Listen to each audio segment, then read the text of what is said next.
memberitakan Yesus yang disalib, salib yang diberitakan. Tapi di luar orang kan Yesus nggak disalib.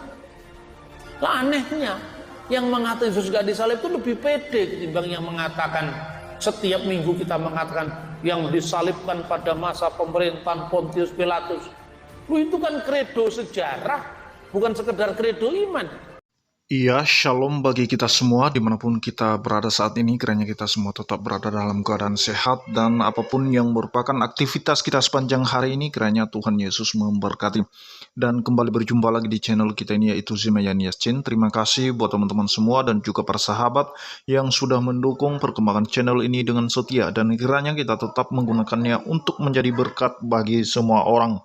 Nah teman-teman, pada video kali ini saya membagikan kepada kita semua tanggapan dari seorang Dr. Bambang Nursena, di mana dia menanggapi kali ini orang-orang yang salah paham tentang kekristenan dan bahkan bagi orang-orang yang merendahkan kekristenan, dan justru dia mengatakan bahwa itu merupakan kesempatan bagi kita untuk menjawab mereka, untuk menyampaikan kebenaran bagi mereka.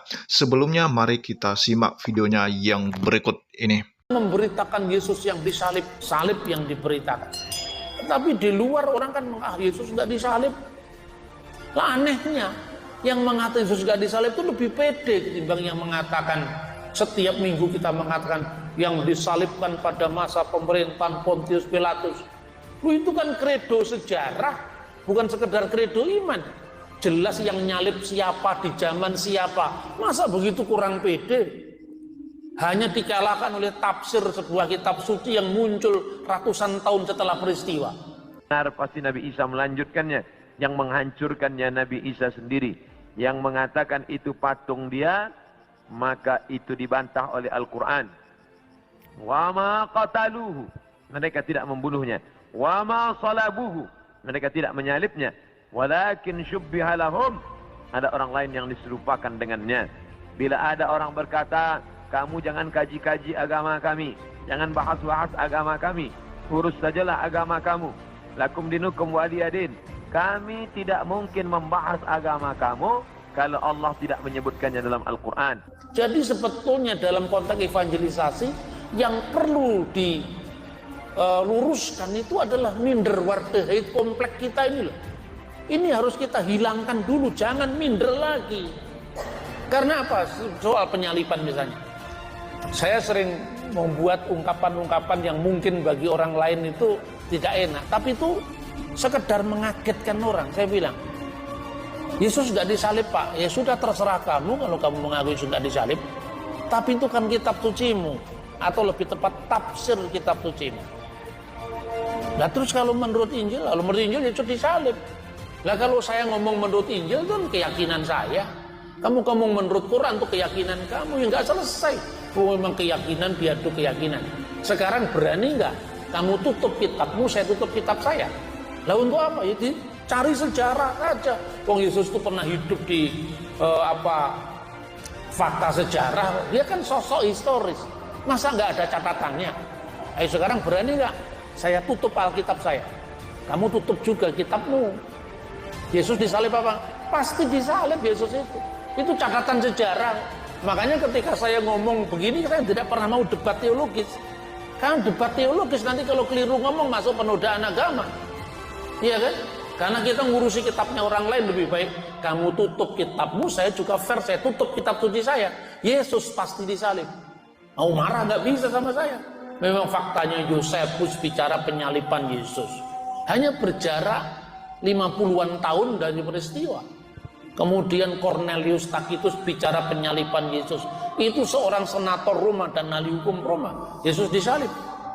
Nah yang seperti ini sudah. Jadi ada banyak hal yang menurut saya dalam agenda evangelisasi itu paradigma kita harus kita ubah. Yang pertama, kita jangan minder. Karena orang yang suka mengejek kita lebih tidak pasti. Saya sampaikan, yang disalibkan pada masa pemerintahan Pontius Pilatus itu bukan dunia antah berantah, datanya ada, iya kan?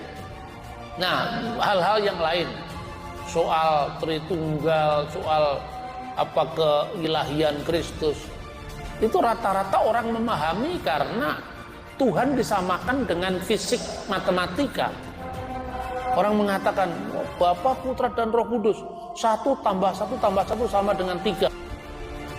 Padahal umat Kristen sendiri yang bilang bahwa Tuhannya lebih dari 1. Nggak tahu 1 itu gimana sih? Allah Bapa, Allah Anak, Allah Roh Kudus. 3, enggak 1. Pelan-pelan ya. Allah Bapa. Itu berapa? 1. Allah Anak ini berapa? 1. Allah Roh Kudus 1. Jadi 3 dong. Enggak, 1. 1 tambah 1 tambah 1 1. Anak SD kelas 1 nggak ada kelas, bos. Nggak ada yang kelas. 1 tambah 1 tambah 1 1. 3 orang dia sendiri yang bilang Yesus duduk, Tuhan di sebelahnya. Gimana 1? Itu kan 1 tambah 1 tambah 1. Sekarang kamu kalikan aja sekarang. 1 kali 1 kali 1 sama dengan berapa? Kamu kalau baru hitung tambah-tambahan tuh baru belajar menghitung. Perkalian lebih tinggi daripada penambahan. Kalau tak terhingga tambah tak terhingga tetap tak terhingga gitu. Ada banyak hal logika yang dimainkan dalam konteks mengejek iman Kristen. Dan ketika saya menyampaikan pembelaan terhadap iman kita, tidak ada penodaan agama di situ. Itu hak kita yang disalahpahami kita apabila iman kita. Gitu loh saudara-saudara. Jadi menurut saya kalau penginjilan itu bisa dilakukan dengan cara taat hukum, aman, ramah budaya, kenapa kita harus nyerang-nyerang agama orang? Ketika agama kita disalahpahami, saya malah senang karena waktu saya untuk menyampaikan kebenaran. Tapi kalau agama kita, iman kita tidak disalahpahami, ngapain tiba-tiba ngajak ngomong orang lain yang tidak nanya-nanya? Memang saya nanya kamu, saya tidak nanya kamu kok kamu ngomong. Lah mumpung kamu nanya, saya jelaskan. Gitu loh, jadi segala sesuatu tetap harus disyukuri. Termasuk saya sakit di sini itu pemegang rekor terlama saya. Datang ke wilayah sesama Indonesia kan. Ini bayangkan saya di rumah sakit 5 hari, setelah itu disuruh istirahat 2 minggu lah. Itu terlama itu. Tapi tidak apa-apa, sekalipun kadang-kadang ya rindu rumah. Nah, jadi itu dia videonya teman-teman, apa yang sudah dipaparkan atau yang dijelaskan oleh Pak Bambang Nursena terkait kesalahpahaman saudara-saudara kita yang muslim tentang iman Kristen. Dan bahkan ada beberapa oknum ustadz yang memang akhir-akhir ini mereka suka membahas tentang ayat-ayat Alkitab dan juga tidak tertutup kemungkinan mereka berusaha untuk membelokkan kebenaran atau makna dari ayat Alkitab yang mereka kutip. Dan juga akhir-akhir ini viral tentang pernyataan Syahrini dalam postingannya, di mana dia merendahkan tentang ketuhanan Yesus Kristus, dan dia berkata supaya orang Kristen itu mempertanyakan kembali gagasan tentang ketuhanan mereka, karena mereka tidak memahami, mereka tidak mengerti tentang siapa Yesus, karena mereka hanya melihat sepotong cerita dari Alkitab dan kemudian mereka menyimpulkan bahwa iman Kristen itu salah. Mereka tidak terlebih dahulu menyelidiki dari awal sampai selesai tentang Alkitab Kristen, mulai dari Kejadian sampai Wahyu, dan mereka harus melihat nubuatan-nubuatan tentang Yesus. Bahkan kalau kita melihat dari kitab suci teman-teman, dari seluruh kitab suci, di mana di sana sebenarnya sudah secara eksplisit ya mengatakan bahwa Yesus itu adalah Tuhan, dan ketika Allah datang dalam rupa manusia maka dia berada dalam batas-batas inkarnasinya. Jadi kalau Yesus itu lapar, makan, haus, dan kemudian beristirahat dan juga berdoa, itu artinya berada dalam posisinya sebagai manusia. Mari kita melihat sisi lain dari batas-batas inkarnasi itu. Selain itu, Tuhan juga menunjukkan kuasanya, atau Yesus menunjukkan kuasanya. Bahkan dia juga tahu isi hati manusia.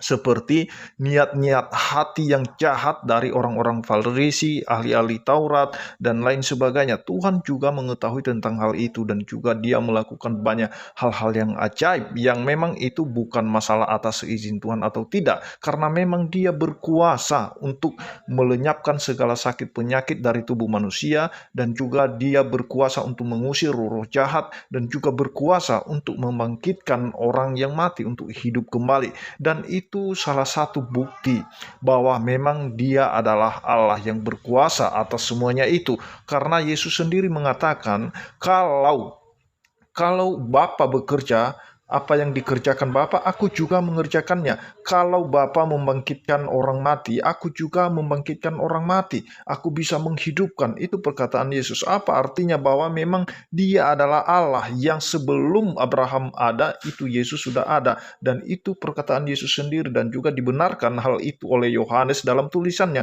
bahwa sebelum Yohanes lahir, Yesus itu sudah ada. Padahal secara fisik, secara lahiriah, itu Yohanes itu lebih dahulu lahir daripada Yesus. Tapi Yohanes mengatakan Dia sudah ada sebelum aku lahir di dunia ini. Jadi itu yang merupakan pemahaman bagi kita sebagai orang Kristen. Jangan kita marah kalau ada orang yang salah paham tentang kekristenan seperti yang disampaikan oleh Pak Bambang Nursena. Mari justru kita mengambil kesempatan itu ketika mereka mempertanyakan, mempermasalahkan. Itu merupakan kesempatan yang murni, merupakan kesempatan emas bagi kita untuk menjawab mereka, untuk menyampaikan kebenaran. Jangan kita marah, justru kita melepaskan pengampunan bagi mereka, dan biarlah kita bisa menjawab sesuai dengan kitab suci kita. Terima kasih, Tuhan Yesus memberkati kita semua. Shalom.